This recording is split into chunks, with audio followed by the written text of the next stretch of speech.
ताला लॉक किया हुआ है। हमारे किशनगंज के सीमांचल के तमाम नेताओं से इस हवाई अड्डे का निर्माण हो। आज मैं बात करने वाला हूं किशनगंज हवाई अड्डा के बारे में, जिसका निर्माण कार्य आज कई सालों से रुका हुआ है।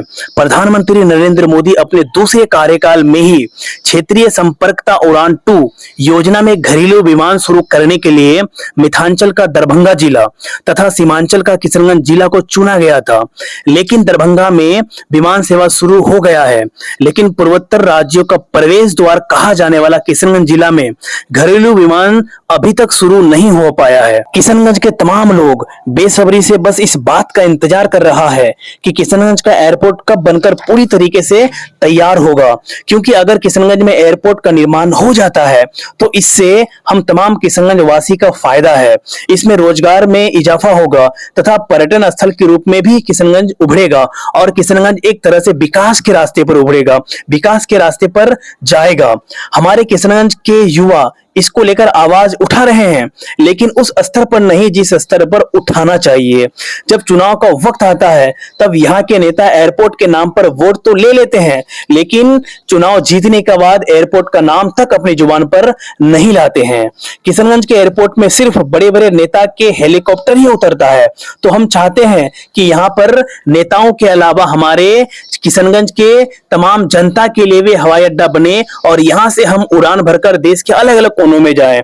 आज हमें अगर हवाई यात्रा करनी होती है या इमरजेंसी की स्थिति में अगर हमें देश के किसी भी कोने में जाना होता है तो हमारे बगल में जो बागडोगरा एयरपोर्ट होता है तो 80 किलोमीटर दूर है और हमें बागडोगरा से फ्लाइट लेनी होती है और अलग अलग जगह पर जाना होता है। अगर हमारे किशनगंज में एयरपोर्ट का निर्माण हो जाता तो हम किशनगंज वासी बागडोगरा क्यों जाते? हम किशनगंज वासी इतना पैसा खर्च के करके अलग अलग जगह पर क्यों जाते?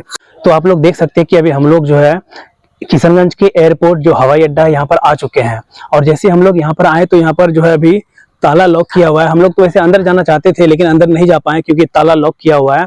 और एक चीज हमको देख के अच्छा लगा कि इस एयरपोर्ट में अभी जो है कुछ मरम्मत कार्य हुआ है, यानी कि पहले यहाँ पर जो गेट था वो हमेशा खुला हुआ रहता था और जो दीवारें चारों तरफ से बाउंड्री किया हुआ है यह भी अभी जो है फिलहाल रंग कर दिया गया है और ये देख के खुशी हुई। लेकिन दोस्तों मैं बस ये चाहता हूँ कि हमारे किशनगंज में जो हवाई अड्डा का निर्माण आज से कई सालों पहले हुआ है तो वह उतने अच्छे तरीके से नहीं हुआ है। अगर इसका निर्माण अच्छे तरीके से हो जाता तो आज जो हम लोग किसी भी फ्लाइट को पकड़ने के लिए, यानी अगर हमें कहीं हमारे देश के किसी भी राज्य की यात्रा करना होता है तो या तो हम लोग बागडोगरा जाते हैं या फिर हमारे कहीं और दूसरी जगह से फ्लाइट लेते हैं।